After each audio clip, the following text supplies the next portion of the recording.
What's going on is Anton from AntonDaniels.com. I appreciate you guys for continuing to rock with me, but I just got home off of an early morning flight, right? First thing through the door, I want to see my family. I love my family. You know, I'm a family man. I'm an advocate for families, right? Second thing, I got to get that hot shower because I got to throw the threads on.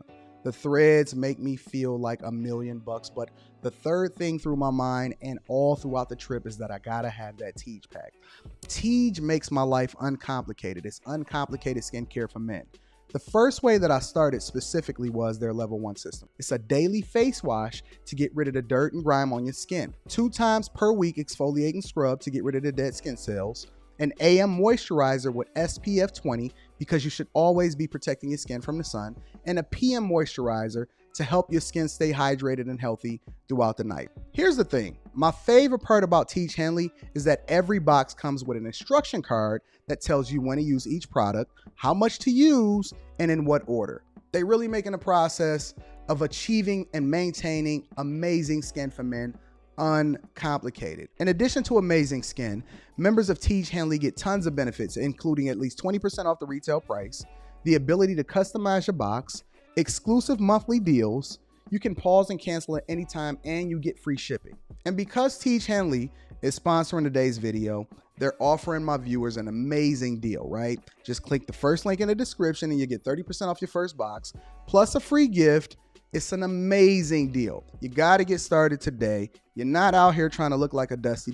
And if you travel as much as I do, which I'm sure most people don't, but you know me, I'm pushing my bag chasers in order to be in the top 5%, top 10%, top 1%.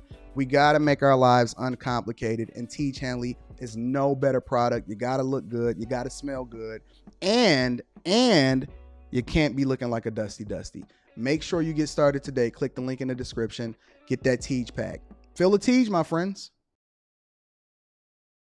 What's going on is Anton from AntonDaniels.com. I appreciate you guys for continuing to rock with me. Thank you for continuing to hold me down on the Millionaire Morning Show After Hours, the new hit show that's growing, grinding, and we working on it. We going to get there. We're going to build it from the mud. We're going to get it from scratch, and then we're going to run it up to 100,000 or more after that. Just getting a lot of proposals. Siding quote, roofing quote. Siding quote is 18,000. Roofing quote. Roofing, Olsen Roofing and Siding. It's the roofing quote. 8,800. It's a lot of money going out the door. I've been spending a lot of money, but we're going to go over that. I got a new video that's dropping tomorrow afternoon. Tomorrow afternoon, we dropping a new video inside of the Patreon. I just finished filming it. So I got 2 videos that I got set up for you guys to be released. One of them is this week. One of them is in the middle of next week. And then we got Stock Club on Sunday. So if you are not a part of the Bag Chasers, if you're not a part of the Patreon, link is in the description as well as pinned to the top of the chat. Make sure y'all tap into the Patreon. It is going to be the best year ever from the Patreon and for the Patreon members. TGI, 30% off your first order plus a free gift. We appreciate you, TGI, for supporting the platform and supporting the show. You are a great partner to have. We love you, TGI. If you have not gotten your TGI, ladies, get it for your fellas. Fellas, don't wait for the ladies to get it for you. It's a great product, and TGI has signed on to be a sponsor for the entire year 2024. So we're very thankful for that. We also looking for additional sponsors for the Anton Daniels channel separately. So that's going to be an entirely different sponsorship.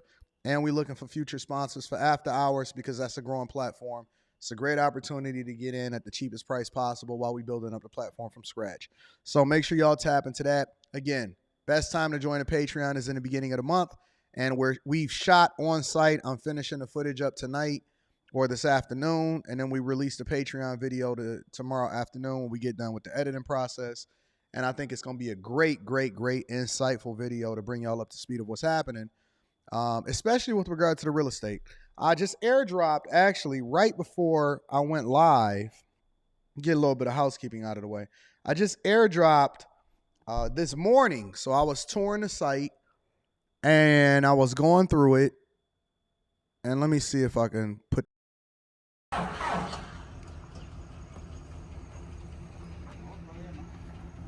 This is actual footage of me walking through this morning of the site and of my first build. And so it's been a journey. I started this last year. We about 2 weeks done with the framing. I'm just go ahead and mute as this. I go into this house. Let's see if I can mute this so y'all can hear my voice right there. But this is the actual property, the actual house that I'm building, my very, very first property. And so we're getting through it. You can see all of the wood, everything. It's actually going to be 2 stories. I built the basement into it. I had an option to build the basement into it, but we decided not. I had the option to not build the basement. These are the actual framing guides for the framers. They were there early this morning on my way into the office, so I stopped by there in order to start documenting how this is going. Somebody said, Anton, where do you sleep? That's actually where the stairs is going to be. And then we going up through the roof. And then I got the framers and stuff outside, porch. And we doing everything with cash. So we don't finance from banks. We don't do anything. We bootstrap it up from the very, very beginning. And this is what's happening. So, yeah, man, I'm going to be giving y'all an update. I'm going to give y'all a breakdown on prices. And hopefully you guys will be able to, go through and see it for yourself. Hold on, wait a minute. Why can't I remove this? All right, let me get back to the regular video. So hopefully you guys will be able to get some more insight and information on how you can do this. I never give advice unless I'm doing it myself. So I'm taking y'all through the process. I'm growing with you guys. I do not speak on being a developer until I became a developer. And now I can give you guys insight on how you guys can too, hopefully bootstrap it up, cut costs, some of my learned lessons, why people do certain real estate certain ways. And I'm going to actually be shooting the rest of this video on site. So you guys will get that video tomorrow on a Patreon exclusive. I will never release it over to the general public. It's only for my people. And so all of the insight, all of the information, everything that you can possibly learn from somebody that actually lives it and is documenting the process through it, you can get it too. And it doesn't cost you anything. There is no courses to buy. There is no master classes for you to purchase in order to sit through. There is no ebooks that you have to purchase. If you're a bag chaser, if you're a Patreon member, every single thing that I learned, tip, professional, corporate America, land development, real estate, vetting for people that come into your properties, making sure that you get the right price point, what you should pay for, how to do certain real estate in order to make sure that you make the most profit from it, the difference between financing and doing it yourself, why I decided to do it myself instead of financing, how you can benefit from financing, stock club, meeting in person, master classes, invest in your business. There's nobody doing what we do. Nobody is doing what we do. And so if you really, really, really, I inherited $0. So thank you. If you really, really want to understand how you can do it too, or you just want it for informational purposes in order to pass it on to somebody else, or you just want the knowledge base if you decide that you don't ever want to get into real estate yourself. We have so many different things that we do inside of the Patreon. We got a Discord. We have fireside chats. So you pick your flavor. If you just want to link up in person and come to the meetups that's exclusively just for the Patreon members, you can do that too. So I always encourage people to make sure you do the thing that's in your best interest. We don't, we do it for the people. We do it for the people. And as I learn, there's no reason why I shouldn't give it to the people that mean the most to me. So I appreciate you. I'm going to continue to add value. We have not changed the prices for the Patreon. We've been keeping the prices the exact same for over 3 years straight. And we got the best Patreon, the best and the biggest Patreon, and the best people in the face of the earth. All right. So that video is going to be dropping tomorrow afternoon. You guys will have that. It is shot on location. We had to make sure that the audio was right. And we're going to continue to add value into your life. So if you want to tap into the bag chasers, link is in the description as well as pinned to the top of the chat. All right. So now that we got the housekeeping out of the way, let me get one word in the chat. Give me one word in the chat of how you guys are feeling today. It's Friday. We towards the end of the first week of the year. One word in the chat of how you guys are feeling. All right. Tap in. You know what? I got a different I'll get to that in a minute. Let me see how y'all feeling today. Feeling good, feeling great. Next meetup, I'm gonna be revealing that this month. Great, motivated, said Ari Reed. Happy Friday, inspired by you, love. Credit card debt free. Shout out to that. Busy, blessed, praying for my aunt. Shout out to you. Payday, empowered, inspired, great, focused, busy, grateful, wonderful, optimistic, good, stressed. We're gonna deal with that. Excited, sick, rested, peaceful, paper chasing. Payday. Shout out to Brittany with that new paycheck. Relaxed, aggressive, good. Grinding, accomplished, motivated, focused, omniscient, super hungry, cold, feeling, discipline, chasing, effing amazing, under the weather, blessed, educated, stressed, tricking off, driven, feeling like payday, great, bamboozled, hungry, working, rich, good, awesome, creamy, oh Jesus. Bag chaser, feeling good, sick, keep the prayers up. All right, ABJ, I heard you say that something was going on. Can we all just join in prayer really quickly before we get into the show? We do things differently over here, and so I got to make sure that I add value into my people because I don't know what you're going through. I know you had posted something earlier. Let me see if I can figure out what you was going through. ABJ. Pray for my aunt. She has sickle cell anemia and currently going through a crisis. All right, so can we all just send a quick prayer up for the people in here? Lord, we come to you on behalf of ABJ and his aunt and his family and his people, and we petition you to see them through whatever this is that they're going through. I don't know the details. Only you know the details. Only you know the true details, even when it comes to how she communicates what she's going through. Nobody can really understand what somebody is going through, and so we know that you say that you'll never put something on somebody more than they can handle. We know only as strong as people go through some of the toughest times. And so we ask you to give them peace, to make sure that this brings them closer together, that no matter what happens, let your will be done, not our will. Don't let us take over. Don't let our thoughts continue to impede on what you trying to do or what it is that you want for us. Take over, be the foundation, be the love, and be the insight that we need in order to continue to grow. And bless them. Bless their aunt, bless their family, and hold them up, hold them together, and be a cushion for them. And don't let them go through what they would have went through if they didn't have you and they didn't have a support system such as us over here, because we got them regardless. No matter what happens, we love you. We appreciate you. We know that the things that we go through, it rains on the just and the unjust, and I just want him to know, and I want them to know, and their family to know that we here for them. And so we ask all of these things in Jesus' name. Amen. So let's go ahead and get started with the show. Let's get it popping. Again, make sure you guys do the thing that's in your best interest. I see a lot of people that was in the chat that said that they got paid today. Don't fumble. Every single day. This year, we're going to be intentional. We're not going to have no self-inflicted wounds. And we're going to make sure that we do the thing that's in our best interest, not in the best interest of the people that surround us. We're not going to let people drain us. We absolutely, positively are going to do the thing that's in our best interest. No fumble on a Friday, all right? Shout out to the Chasers.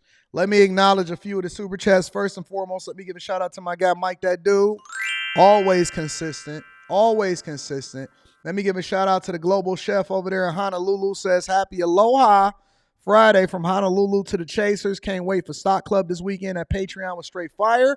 Blessings. Let's eat all 24. Shout out to the Chasers. Spaces says shout out to the Zesty Teach commercial. Oh, y'all got jokes early on a Friday. Okay. All right. Shout out to Kicking It with a Chef. You ain't gonna fumble no more though. Miss Lady J says, just wanted to let you know you are appreciated. Aw, I appreciate you too. And I don't want to just give acknowledgement to only the people that super chat because I don't ask for it, but I appreciate you guys.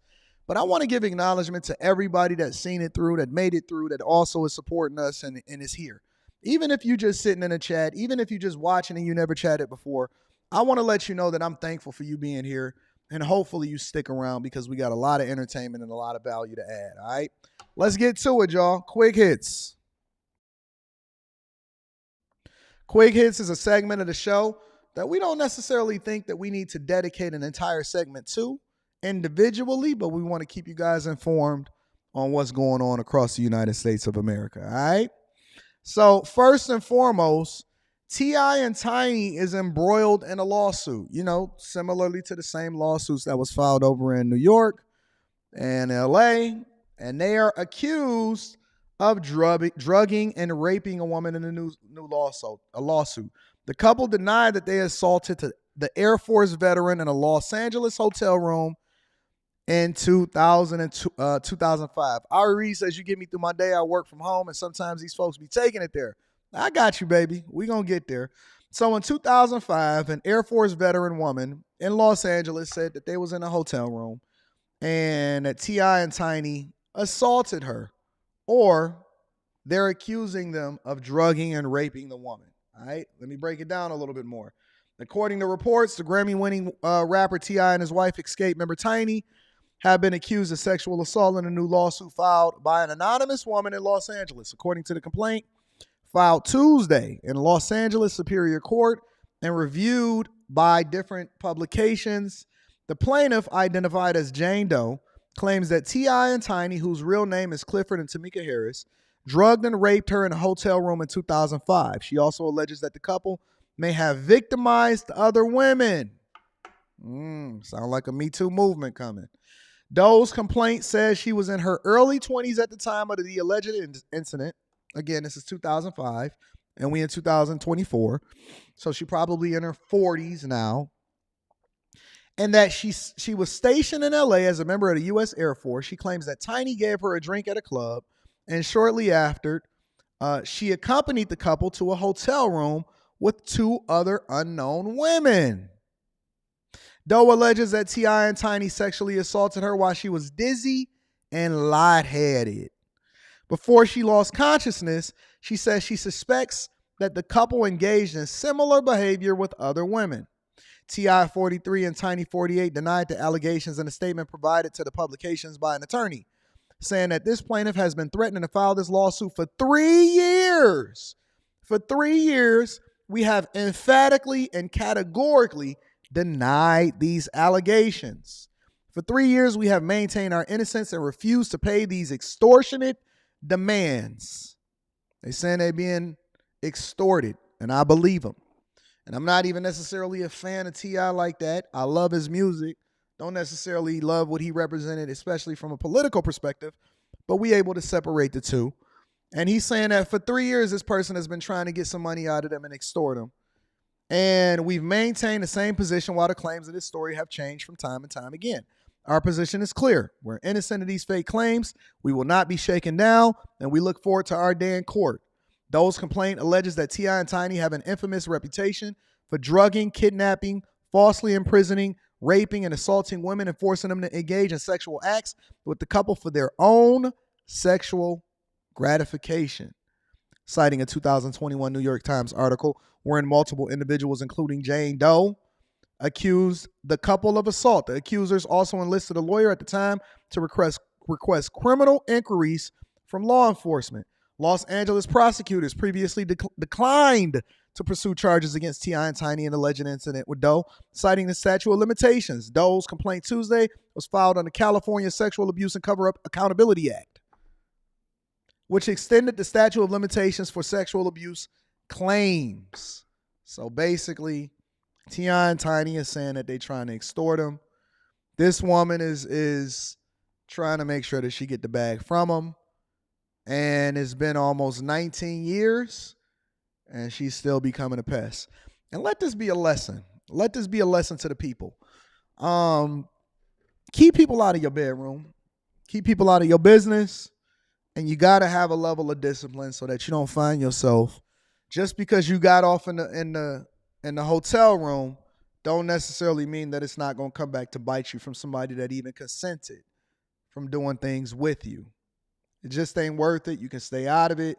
You don't have to be bothered with it. And then you can keep it moving. In other news, Big Head Sharpton, and I'm going to be reading that super chat shortly. Shout out to Mike Jones and ABJs. Big Head Sharpton is protesting offices, diversity, equity, and inclusion, including pressures to force Claudine Gay from Harvard, the previous Harvard president, from resigning from her position. Take a look.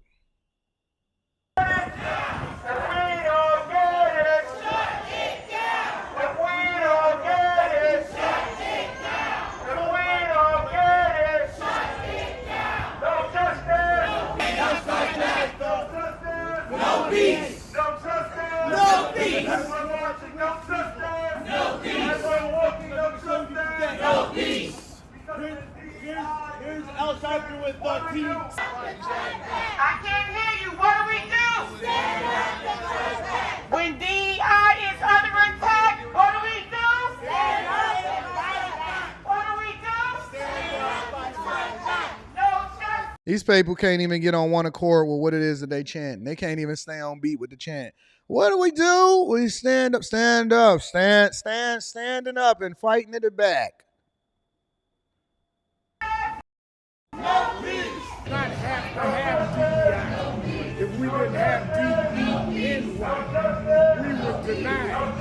DEI was to make up for the denial historically. So basically, they're leveraging claims of diversity, equity, and inclusion to protest the firing of Claudine Gay, or actually the resignation. Let me not say firing. The protesting of the resignation of Claudine Gay based off of what she said to Congress and plagiarism accusations. And they're trying to say it's a diversity, equity, and inclusion problem that got her released and that she should have kept her position. Not because she should be standing on business as far as what she represented, but because she's black. Now, I've taken a controversial position in this and that I don't know whether she plagiarized or not, but the reason why they went after her had nothing to do with the plagiarism, but then they were uncovering different things from her past in order to get her to resign. But in no way, shape, or form am I ever going to lean on the whole black argument, because there was also a white woman that resigned from a completely different college, also that's not getting all of the visibility as the black woman. And so this is not a diversity, equity, and inclusion position. All you see out there protesting is geezers. And please just go home. Go home. We don't need anything else from y'all. We don't need no protesting.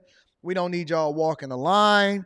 I know y'all knees hurt, hip replacement, knee replacements.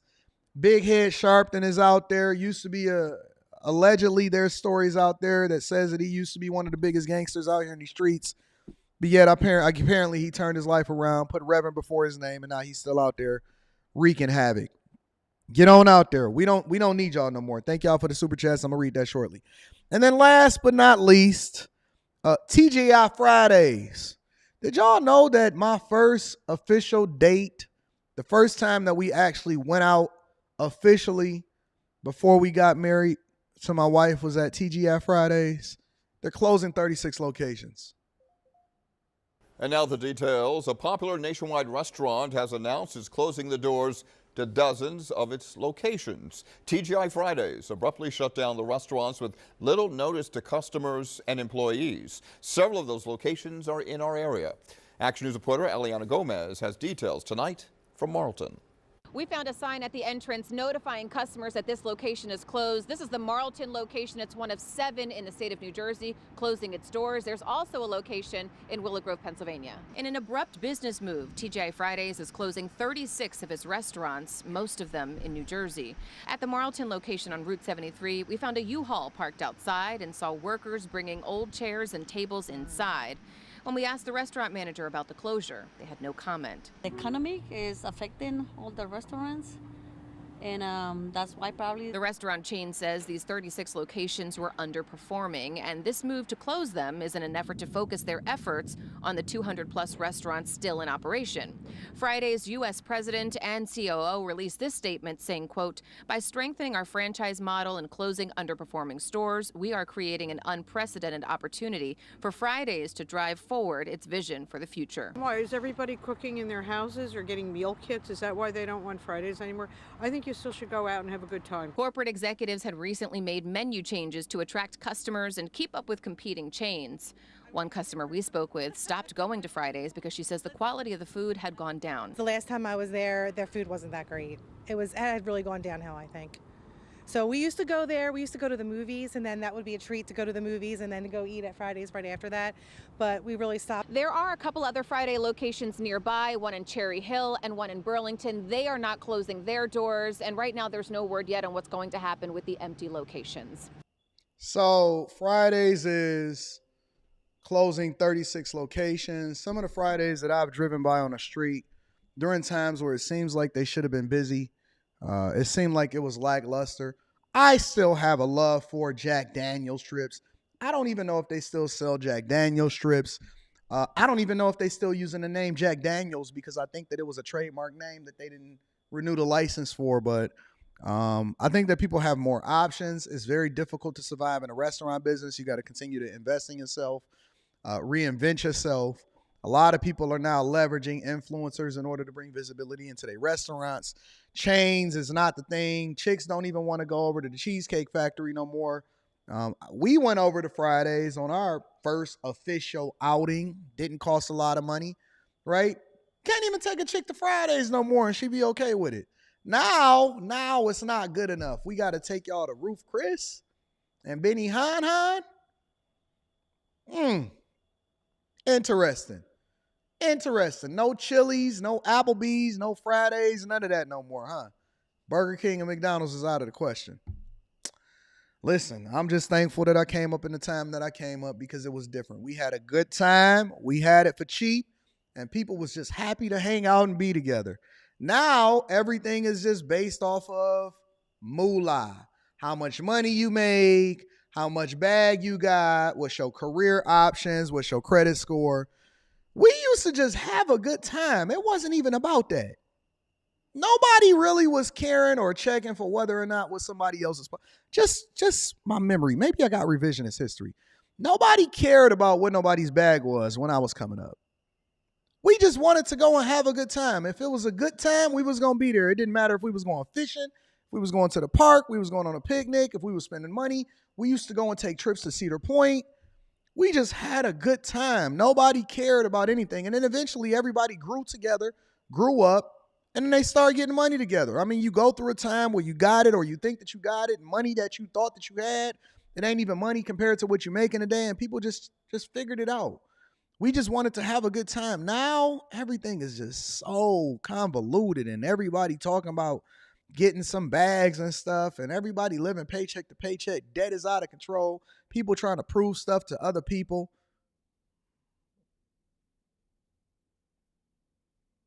What happened to just having a good time?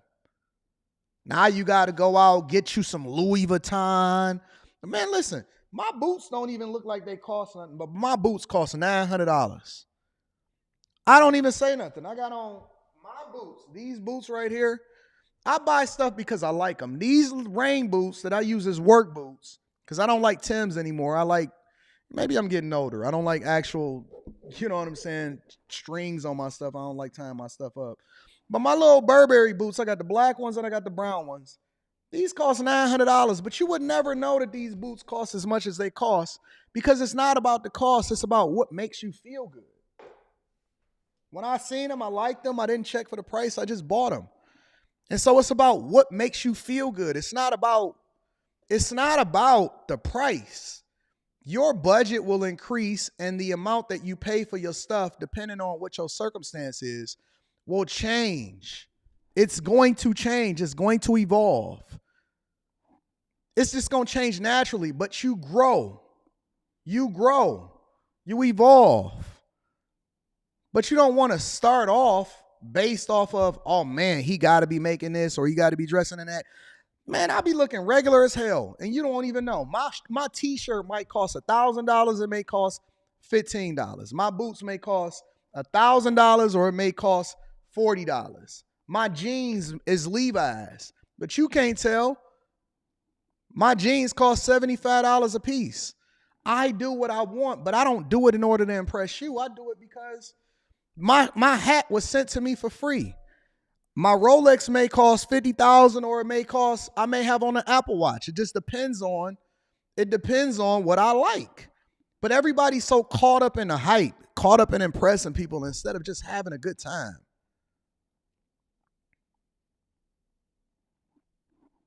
So caught up in the hype, man. Just learn to like people, and then you might get you a big fish. You might get you somebody that actually care for you. But fellas, even when y'all got money, stop telling these people that y'all got money. Stop telling these people that y'all got money. Lead with your personality and see if they with you for the right reasons, not for whether or not you can get a bag with them. You know what I'm saying? But anyways, you know me, I get off on a tangent. That's your quick hits, ladies and gentlemen. Let me read some of these super chats and then we're going to get it popping. Oh, man, hold on. Mike Jones is in the building. Shout out to Mike Jones. Says, good morning, Anton. You inspired me so much. I want to accomplish so much in 2024. I was talking about building up my status with two of my friends. All they wanted to talk about was chasing Katt. That's so corny. Don't y'all know that the cat come with it? Don't y'all know what the cat come with it? You don't have to chase box. It's just going to be there. Chasing Katt, and I decided to let them go and be on my own. Good job, bro. Good job, bro. Somebody said you literally telling us. Anyways, sometimes you just don't even entertain it. You just don't have the energy for it. Sometimes you want to entertain it. Sometimes you don't. ABJ's Wise, Strong, and Safe says, no other community I'm a part of online would ever call for prayer midstream. Bag chasers are the best in the world. Thank you guys. I'll update. Yeah, keep me updated, big dog. Keep me updated, big dog. J-Dub says, just wanted to drop something in the collect. Thank y'all for supporting the platform, man. Thank y'all for supporting the platform, man. Straight up. I appreciate y'all. Thank you, J-Dubs. All right, y'all ready to get started with the show? Let's get started with the show. Again, sponsored by T. Hanley. 30% off your first order plus a free gift. Also tap into the Patreon. Link is in the description, as well as pinned to the top of the chat. All right, so somebody want me to respond to him before I get into the show. You literally telling us you have money and leading with your watch, contradicting per usual. I'm telling people not to lead with their money in order to impress women that they trying to fuck. I'm sorry, it's Friday. Let's just be absolutely clear. When I say, fellas, don't lead with your money.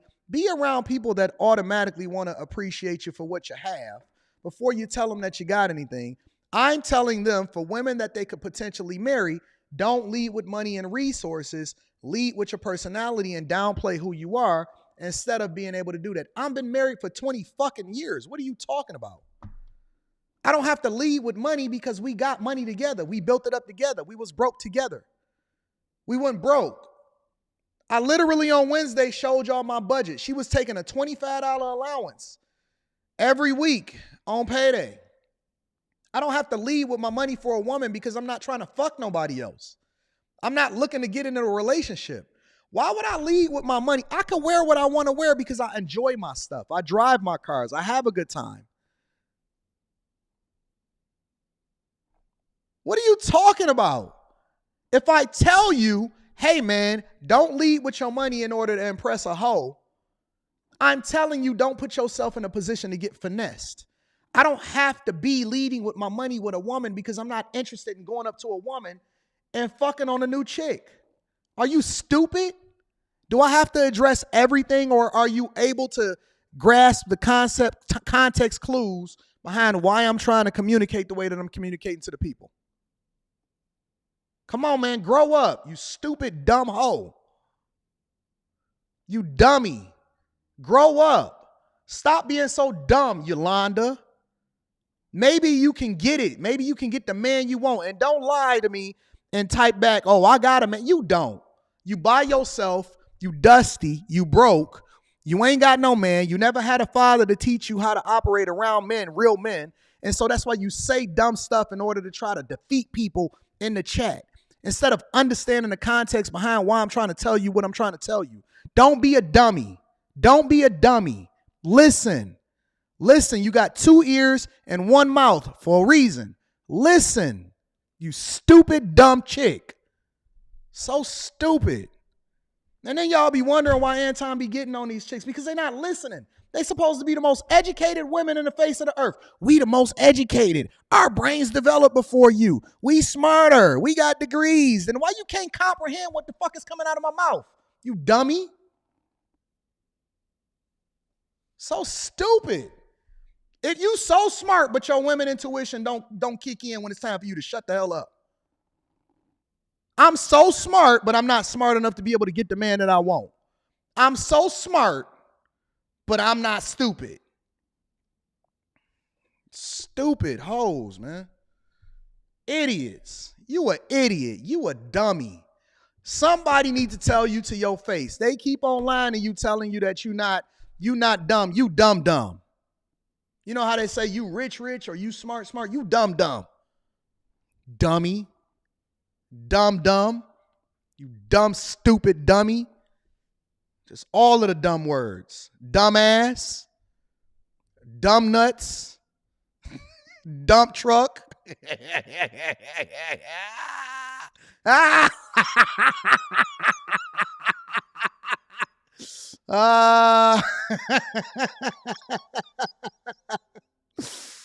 Oh, let's get started with the show. It's gonna be a good Friday, y'all. It's Friday. You got to give me a pass. Shout out to the church and shout out to the to the daycares. Chicago, it's your turn. And if they saying that she a man, then I really know who I'm talking about. Let's get to it. Right now, 2 people are recovering after a shooting in Princeton Park, including an 11-year-old who was inside a home and hit by a stray bullet. We are told this happened just after 6:30 last night on 95th near Princeton. Police say someone approached a 24-year-old man and shot him.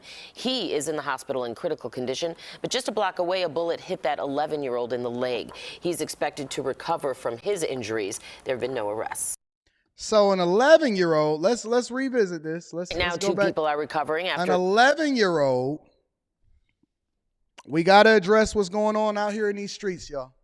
An 11-year-old, a block away from a shooting in Chicago, got hit with a stray bullet.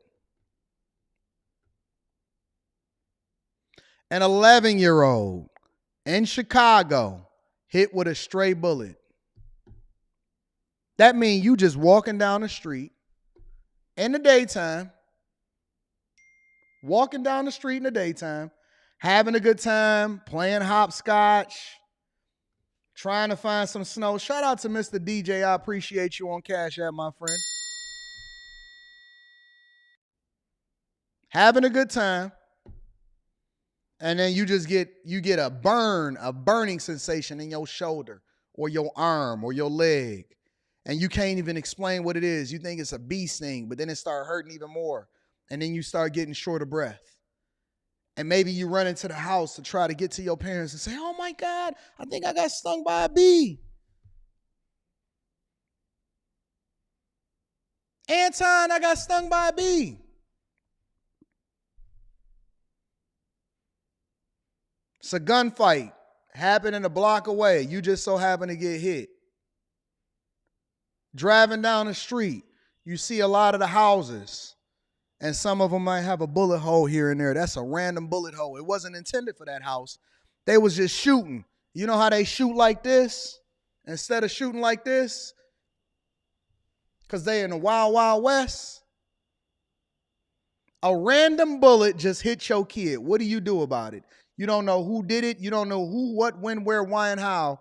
But a random bullet in January of the new year just hit your 11-year-old kid. What do you do about it? And breaking this morning, a man is in the hospital right now after he tried to get away from 2 people who were carjacking him in Jefferson Park. Yeah, CBS 2's Mugo Adigwe is live at Lutheran General Hospital, where the man is being treated right now. Mugo. Yeah, good morning to you both. So just yesterday morning, we told you about an attempted carjacking where an Uber driver was left in critical condition after being shot in the chest. Well, today we're talking about yet another attempted carjacking. But in this case, the victim is luckily expected to be okay. Let's get you the video of that scene. In this video, you can see this white Ford SUV here with some serious front end damage. Police say this is the car the victim, a 38-year-old man, was driving. They tell us he was going north northbound on Central just before midnight when two armed male suspects tried to stop him and take his car. And that is when the victim accelerated and then crashed into a guardrail near Goodman and Central in the Jefferson Park neighborhood. We should note here, this location is less than 2 miles away from Edgebrook, where police say a man was pistol whipped and actually carjacked just yesterday morning. That also involved two armed male suspects. Right now, police have not said if the two incidents are connected, but in that case and in this attempted carjacking we're telling you about, police say they are still looking for the suspects. But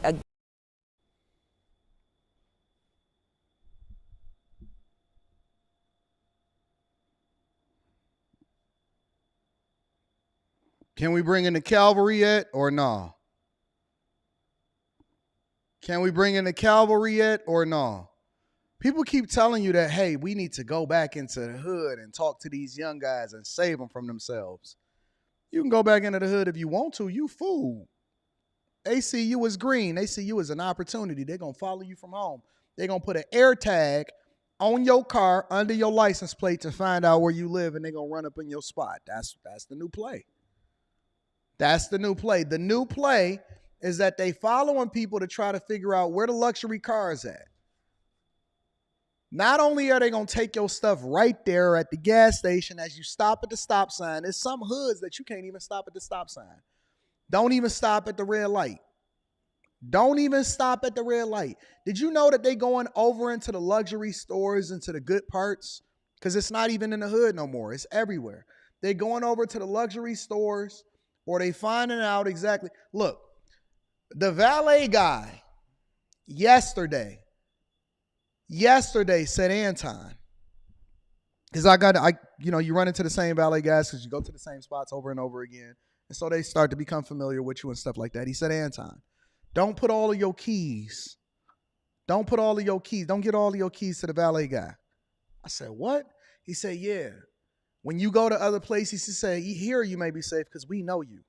He said, but what's starting to happen and what people are starting to do, because they don't know who they necessarily hiring until after they hire them.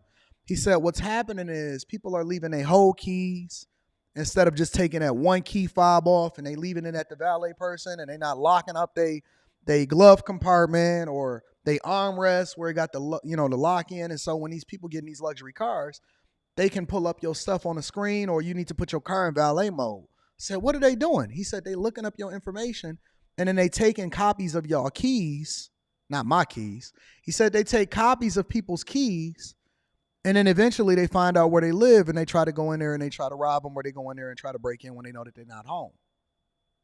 I said, really? He said, yeah. He said, it's unfortunate because you shouldn't have to think about this. We should live in a society where it's normal. He warned me. He gave me a heads up. He said we should live in a society where it's normal for people to not have to think about the ways that criminals is trying to get at them. He said, yeah, but you got to put your car in valet mode. You got to make sure that you only give them the key. You got to set your settings, lock your stuff and all of that, and make sure that they don't find out where you live if you go into certain places, because they making duplicates of your keys, and then they going over in people's houses. See, Trap and Slay, you said you never heard of this. Oh, my God. Because people that aren't criminals don't think about criminal activity. We don't think about that. You know what we do? We live our lives like regular human beings, not aware, not knowing what's happening, and then we got to react to what happens to us because the criminals is always one step ahead of us. I did not know that. I did not know that until he broke that down to me. That is the first time that I've ever heard this in my entire life. First time that I've ever heard this in my entire life is that they taking y'all keys, the rest of the keys, and then they're duplicating your home keys. And then they going over to y'all house because they know where y'all live based off of where y'all GPS and stuff is. Yeah, man, it's a thing. It's a real thing. So be very, very careful out here in these streets. Be very, very careful out here in these streets. The convenience store owner tells me she is angry and frustrated. This morning she came under fire after robbers ransacked her business for the second time in just 4 days. At V's convenience store at the corner of 61st and Eberhart, the damage is clear. Robbers leaving behind a shattered front door after taking cash registers. Store owner Vanessa Harris was alerted to the break-in and caught them in the act early this morning. Some of them fired shots at her, and she fired back. I was kind of nervous, thinking like, is they finna shoot again? But when I realized he did it. Can we give a moment of silence for them eyelashes, though? I know that she the victim, and we don't victim shame over here at the Millionaire Morning Show. But can we really stop and acknowledge the eyelashes? I know she got her face on, and she did her makeup, and she got her nice, coat on and all of that. And she's the victim. She's the convenience store victim. And these people are robbing her stuff. Y'all robbing people that look like y'all, and then y'all acting like y'all really for the community. You're robbing people that look like y'all. Listen, you robbing people that look like y'all, and then you saying it's for the community. But I just want to take a moment of silence for the eyelashes. Okay, let's get back to making sure that we get these criminals. We want to get these criminals off the streets. Go ahead, ma'am. As a scare shot, and they ran all at the store, I just fired back. And 2 more ran out on foot. This is the second time in 4 days Harris has been robbed. The first time was on New Year's Eve, overnight. This is surveillance video from that incident showing several people going through her cash registers. I'm losing so much being on this corner. Somebody said this woman got a $1,000 jacket on but living in the ghetto. How do you know she live in the ghetto? She's the store owner. Y'all so quick to be ugly towards people. She is the victim.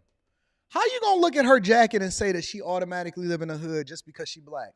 She is the store owner. She's the victim. They shot at her or made a shot, and then she shot back, and she's saying that her store, her convenience store, has been hit multiple different times. Now, I will hold you accountable for your eyelashes, but y'all can't automatically say that you live in. I know she got on eyelashes, so I'm looking at her eyelashes. You can't just automatically assume that she live in a hood just because she got a convenience store or she got a nice jacket on. Shout out to the jacket, and shout out to you, baby girl, for doing the right thing, opening up your store, and you should not be having to suffer through people breaking in your stuff. I'm closing up. I got some of my customers complaining now about me closing at 5:30, 6 o'clock, but it's only due to my safety. This morning's break-in putting Harris over the edge, as this time shots were fired. She believes she may have injured one of the robbers as they got away in a white sedan. I'm pretty for sure I did. If they didn't, they was lucky. Gotta do what I gotta do. I mean, unfortunately, this ain't what I want to do. I don't want no death on my conscience, but they getting ridiculous. Harris says she has a concealed carry license, and police took her gun as protocol while they investigate. She's been in business here in the Woodlawn neighborhood for 3 years, selling food and coffee, but says this is traumatizing. It's not easy running a business, you know? So I'm really frustrated. I'm really frustrated, and I'm hoping that the police get involved. No. Hold your people accountable. Hold your legislators accountable for creating a safety act and making it a safe space for criminals to be able to operate. No. The same way that y'all want to hold us accountable for saying that our culture is so awesome and we need to hold on to it, hold your people accountable. The very ones that y'all celebrate are the very ones that's traumatizing you, breaking into your stuff, causing more damage than they can even steal. Don't y'all know that y'all probably not even gonna get nothing but a bag of chips when you come in there and you tear down a $3,000 glass door that they gonna have to replace in the morning that they can't even get insurance for because the neighborhood is so bad. So they come in, they pour money into your community when everybody leave out because you rioted and tore up and you said that you didn't want the business owners in there. So y'all rioted and tore up the neighborhood. You finally got some people to invest in your neighborhood that look like you, right? You wanted representation based off of what you look like. I think the jacket brand is Moose Knuckles or something like that. If I'm not mistaken, it's like Moose Knuckles. It's really dope. It's really dope. If I'm not mistaken, I actually seen they stuff. It's kind of like Canada Goose, Montclair. They make jackets like that. It's a dope jacket. But they finally came in and they started investing in y'all stuff, and y'all gonna steal from them too. So I'm tired of hearing I'm tired of hearing about how you supporting your own and all of this stuff. Everybody is for themselves now. Everybody is for themselves now. Straight up. Everybody for themselves. Hopefully she warned them off. But everybody is for themselves now, all right? Let me read some of the super chats, and then we want to continue on with the show. Shout out to David Williams. David Williams says, I just built an $8 million house, and the homeowner has a Ferrari and plastic wrap in his garage and daily drives an F-150. Really? He must have just ordered that. Did you just build it like for yourself? Oh, you built an $8 million house for the homeowner. I got you. Man, I know them property taxes is crazy. And he drives a daily F-150. I feel you. That's how they do it. And I'm sure that they want to drive luxury cars sometimes, but they don't want to be, well, you got to keep the mileage low on those type of cars too. Chris J says, at Yolanda Klein, shh. Well, I heard Yolanda was a man. So either you using your baby mama's phone or you identify as she's or her. Shout out to Chris J. Time Out says, I heard Ruth Chris is the new Cheesecake Factory. And where are all of these women getting all of this money to go to Ruth Chris from?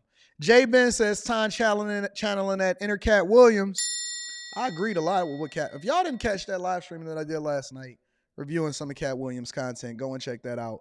Rashard Howard says, I loved how people intentionally misunderstand your points for their 15 seconds of fame. Shout out to the faceless profiles, hashtag Dusty Dusty. We're going to give them their shine. Jerome Autry said Yolanda stuck her hand in the fence and found out. Kung Fu Hustler says, Black people always complain about being victims, but are always the first to victimize their own community. I agree. Let's continue with the show. Thank you for everybody that's supporting the platform. Let me bring y'all up to date on the migrant issue, and then we're going to go straight into Katt Williams after that. All right? Well, Mayor Eric Adams is going after charter bus companies that are driving migrants into New York City. Such a big problem. Now, this newly filed lawsuit, the city is seeking hundreds of millions of dollars from at least 17 bus companies. We want to go now to Lizette Nunez, who's been taking a look at this lawsuit with what we should know. Did he say that the city of New York is seeking hundreds of millions of dollars? Hold on, let me rewind that a little bit. Lawsuit, the city is seeking hundreds of millions of dollars from at least 17 bus companies. We want to go now to Lizette Nunez, who's been taking a look at this lawsuit with what we should know. Good morning, Lizette. Good morning, Dan and Tashani. Well, the Adams administration is accusing the bus companies of carrying out Texas Governor Abbott's plan and moving migrants across the country. So far to date, the city has spent more than $3 billion on the migrant crisis, and Mayor Adams believes the company should foot part of that bill. Shout out to Brian Hunter on Cash App. I appreciate you, big dog. Our administration filed a lawsuit against 17 companies that have taken part in Texas Governor Greg Abbott's scheme to transport tens of thousands of migrants to New York City. I think Greg Adams is an idiot. I think Greg Adams is absolutely positively an idiot. An idiot. I think he's barking up the wrong tree. He needs to spend more time. You can solve for this problem by not designating yourself as a sanctuary city. You advocated for it. You're going to spend literally millions of dollars inside of a courtroom because I think that Greg Abbott is he about that life. And you're going to find out the hard way. I think that Eric Adams is quite possibly one of the dumbest mayors that y'all elected in recent history. The Adams administration taking legal action against the companies that have been dropping off migrants in the Big Apple since spring of 2022. The city is seeking $708 million in damages that have gone towards housing and feeding asylum seekers. Governor Abbott's continuing use of migrants as political pawns is not only chaotic and Somebody said you're remixing names. I'm sorry, it's a mistake. Y'all got it. Listen, you know what I mean. Maine, but makes clear he puts politics over people. The 14-page lawsuit accuses the bus companies of violating New York's social services law by acting in bad faith and moving individuals who are in need of care while profiting from the crisis. Shout out to P. Shank. Governor I'm gonna read Abbott that says shortly. migrants that have been flown or bused to New York City did so voluntarily, writing in part, "This lawsuit is baseless and deserves to be sanctioned. It's clear that Mayor Adams knows nothing about the Commerce Clause of the U.S. Constitution." Talk to him. Greg, talk to him. He said, man, this idiot mayor don't know nothing about the Commerce Clause inside of the U.S. Constitution. Or about the constitutional right to travel that has been recognized by the U.S. Supreme Court. This comes as just last week, Adams issued an executive order that sets limits on migrant arrivals, including requiring bus companies to issue a 32-hour notice before dropping off migrants in New York City. The executive order has largely been ignored. Bus companies instead have been dropping off migrants in New Jersey. New Jersey state police have reportedly been guiding migrants onto trains to the city. Governor Murphy was asked why they were being directed to New York City. New York City is where the federal resources are located and directed for these migrants, and that is a fact. And he said, we not going to have that in our city. We not having that in our city. Listen, y'all can do that over in New York, Jersey. We know y'all, we y'all little sister, but we not having that over in Jersey. So listen, if y'all want to continue to fight the good fight, then what we going to do is we going to put them on the bus to head over to you. And that's how we going to solve for it. Ongoing migrant crisis here in Chicago. NBC5 Investigates has learned the city signed a massive spending increase with that controversial company to continue staffing the city's migrant shelters. Our investigative reporter Bennett Haberly is here with more on the story that you actually broke online earlier today. Bennett? Yeah, Stephen and Allison, Mayor Brandon Johnson signed a $30 million contract increase on that last business day of 2023 with Favorite Healthcare Staffing. So at the end of the day, and I remember, and as you continue to do these stories over and over, and you start to get into the details, you start to become an expert because you've put in so much time to researching and reacting to and seeing what's happening over in Chicago and looking at documentation and talking to aldermen and having them interview up on our platform all 2023.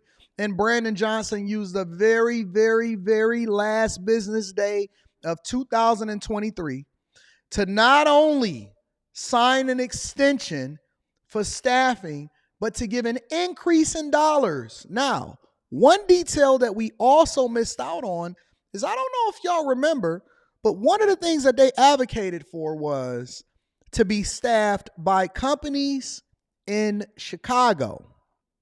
So they were going to look for diversity, equity, and inclusion companies that kept the money inside of Chicago and all of this stuff. But in reality, they gave a raise and they signed a $30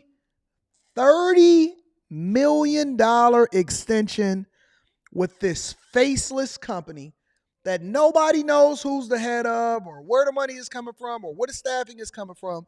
They signed an increase in funding more than they were spending before in order to continue to sign on to have all of these people supported in the crisis. Now remember, that's just the staffing companies.